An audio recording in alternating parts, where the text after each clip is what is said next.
Foundation. Sir, live kayo sa RMNDZ XL Manila, si Radyo Man Lourdes. Ay, magandang hapon po. Kumusta na po? Sana feeling mayaman na kayo. Ako feeling ako mayaman nung nabasa ko to. Oo, sabi ko, uy, upper middle income economy, mayaman na kami. Pero Sir Sunny, ano ibig sabihin ito? Wala masyado. Ganun ba Kasi sa yun? totoo lang, yung category ng upper middle income, tulad ng high income, upper middle income, lower middle, tsaka low income, nilikha to ng World Bank noong dekada 80 para may simple siyang paraan para may takda kung anong interest rate ang isisingil sa kanya mga pinangungutangan. Kaya hindi siya panukat ng pag-unlad. Lalo-lalo na kung tingnan mo yung kalagayan ng Pilipinas ngayon, di ba? Inulat yung upper middle income status sa gitna ng dumami ng mahigit 2 milyon ang mahirap na pamilya sa pag-anukol ni Pangulong Marcos. Bumagsak ang agrikultura, pinakamaliit sa kasaysayan ng bansa. Bumagsak ang industriya, manufacturing, pinakamaliit mula nung dekada 40, pagkatapos sa Second World War. Tapos yung pagsirit ng presyo ng bilihin na sigurado sa madarating na linggo, buwan, tutulak pa na mas marami sa ilalim ng linya ng kahirapan. So hindi siya papalakihin siya ng gobyerno kasi kailangan niya ng good news. Alam naman niya na lahat tayo gusto natin ng good news, pero papalakihin niya ito bilang propaganda. Pero hindi talaga siya pag-unlad. Linawin ko lang, Sir Sunny, ha? Hindi ibig sabihin ng upper middle income economy mayaman na ang bansa. Or mayaman or yung upper middle income company, mayaman ang bansa at yumaman ang tao. Hindi ibig sabihin nun. May mayaman. Nito nga nakarang buwan lamang na abot natin ang pinakaunang trilyonaryo sa kasaysayan ng Pilipinas. Not counted si Manny Villar kasi niluto yung libro. Pero si Ricky Razon, naulat na trilyonaryo na noong nakarang buwan. Kaya siguradong may nakikinabang sa ekonomiya. Ang tanong, lahat ba nararamdaman yan? Ako, isang malit na halimbawa lang. Yung sinasabing upper middle income status natin ay dahil katumbas na daw ng $4,850 ang meron ng bawat Pilipino. Medyo kalokohan yun kasi pag-compute mo yung $4,850, more or less 300,000 pesos yan. More or less isang pamilya ng 4, nasa 1.2 million.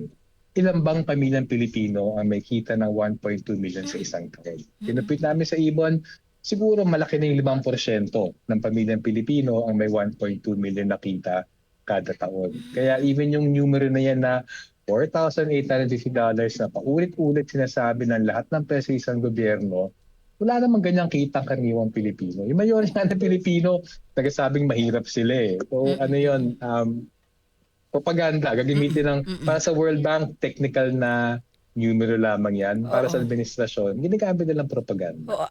Sir, linawin ko rin lang. Ito ay termino sa World Bank. I-correct nyo ako para makautang tayo, magkaroon ng mas mataas at mabilis na mapautang tayo? Kasi yung World Bank naman, bangko talaga siya. So sa humigit kumulang mahigit halos 200 bansa ang pinautangan niya dati, gusto na simpleng paraan para may takda anong interest rate ang sisingilin sa'yo.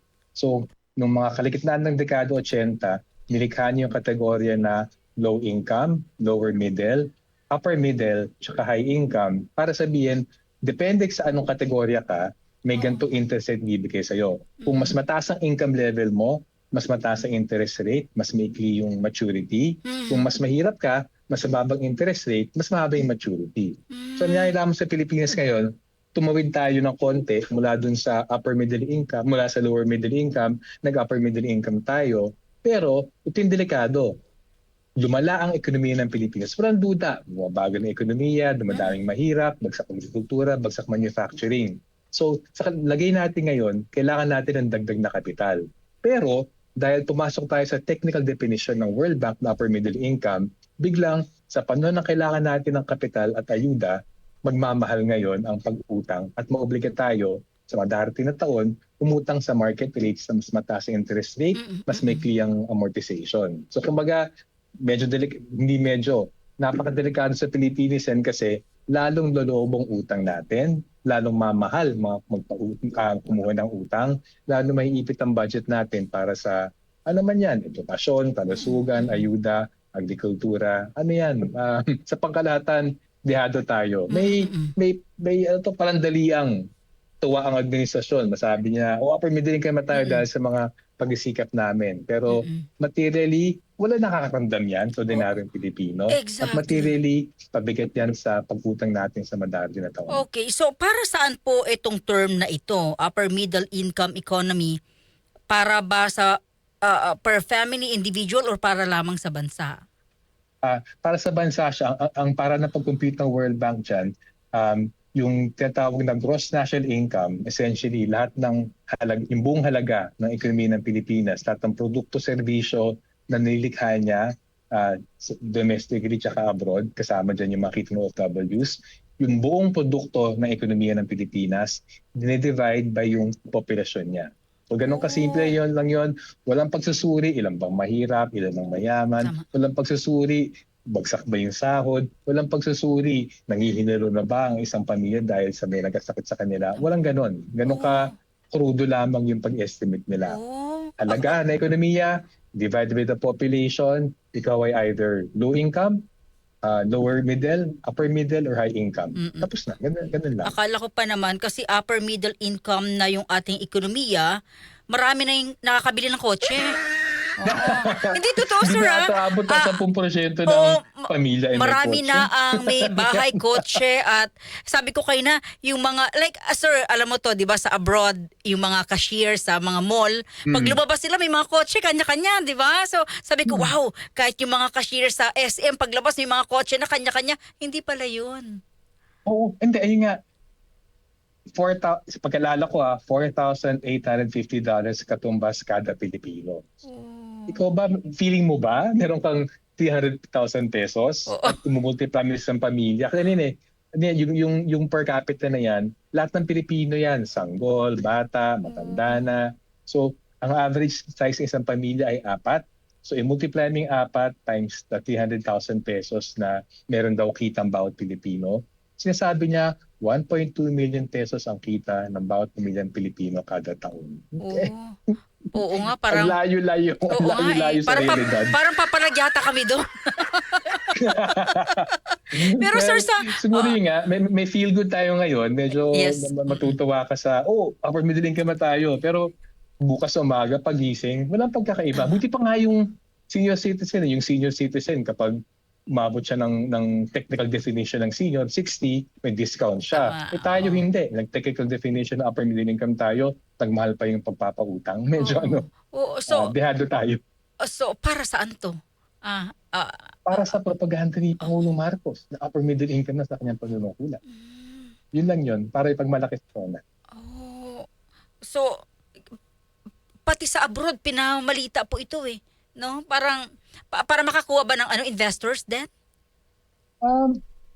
Sa totoo lang, yung mga investors, hindi naman natitingnan nila eh. In the end, kumbaga, binihisan mo yung Pilipinas. Kumbaga, bagsak ekonomiya pero binihisan mo ng kategoryang upper middle income. Ang tanong sa investor, hindi yung kategorya mo. Ang tanong sa investor, kikita ba ako? So, yung investor ba ay pupunta sa isang bansa na wala sa magpagbebentahan? Sa huling SWS survey, halos 15 million o 14.5 million na pamilyang Pilipino, may kalahati, nagsabi mahirap sila. Mga isang kahit isang tukayan. May another 7 million, estimate ng ibon, lower middle class. Mga nasa about hanggang 25,000 pesos kada buwan ng kita.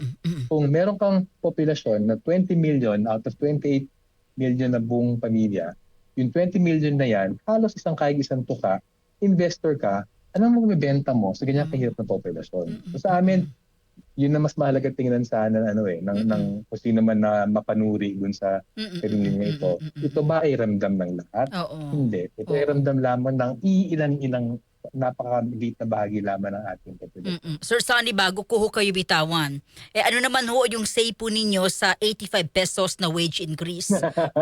baka dahil, Nireklamo ng mga negosyante, di ba? baka dahil ho dito naging upper middle income economy ho tayo. Magic. Hindi. Sabi sito lang usapin na to. Medyo sakit sa tenga na nireklamo to ng mga negosyante. Sa aming computation, gamit ang pinakamalaking database ng negosyo sa Pilipinas galing sa PSA, yung 85 pesos na yan, hindi pa abot ng 5% ng tubo ng mga negosyo sa NCR. So nireklamo nila, sabihin nila, kailangan namin taasan ng presyo ng bilihin, kung hindi, kakatanggalan, mabangkarote kami. Hindi yun totoo. Napakaliit na bahagi lamang ng kanilang tubo ang kailangan ibigay sa mamanggagawa. Ang liit na nito, wala silang dahilan na magtaas ng presyo ng bilihin. Wala silang dahilan na hindi ibigay ng buong botong 85 pesos. Sapat ba yung 85? Kulang pa yan kasi 80% ng mga wage and salary workers wala naman sa Metro Manila. Tingnan natin ano yung makakuha ng ibang mga region. Pero sabi ho kasi napakataas, 85 pesos. Yun ang pinupunto ng mga negosyante. Ang laki nito. Ay, hindi. Well, kasi nga, ang pinagmumulan nila, ayaw nilang mabawasan ang kanilang tubo. But yun nga, yung ginamit namin na datos, yung Philippine Statistics Authority, meron siyang tinatawag na Annual Survey of Philippine Business and Industry.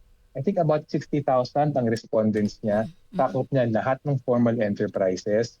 Kumpara sa negosyante, pansinin niyo to, wala ni sa negosyante maglalabas sa kanyang financial statements para sabihin na malulugi siya. Bakit? Kasi kaya nila yan. Sa amin, ibalik palagi kung nandiyan yung mga ECO o PCCI, sabihin nila, hindi namin to kaya.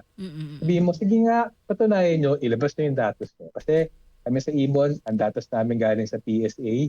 Sinasabi ng datos ng PSA, ang 85 pesos ay 5% lamang ng tubo ng mga negosyo. Pati yung mga micro-enterprises, kahit exempted sila, mga 6% lang yata ng tubo nila. So, hindi totoo na malulugi yung mga negosyante. At kung totoo malulugi, challenge sila at promise sa lahat ng regional wage board na dinala ng Ibon, sa lahat ng hearing sa Kongreso, wala na isang negosyante na lakas ng loob magsabi ng totoo at magbigay ng kanya financial statement. Sir Sunny, oo. Yes, maraming salamat sa inyong oras at nalinawan ho kami. Ang yabang ko pa naman, ang yaman ko na. Yaman na namin. Enjoy po. Balatan niyo lang po sa pag-ano. Salamat, Sir Sunny. Mabuhay kayo Sige at po. mabuhay pong Ibon Foundation. Thank you. Thank you. Salamat. DZXL. Sir Sunny Africa, ang Executive Director ng Ibon Foundation.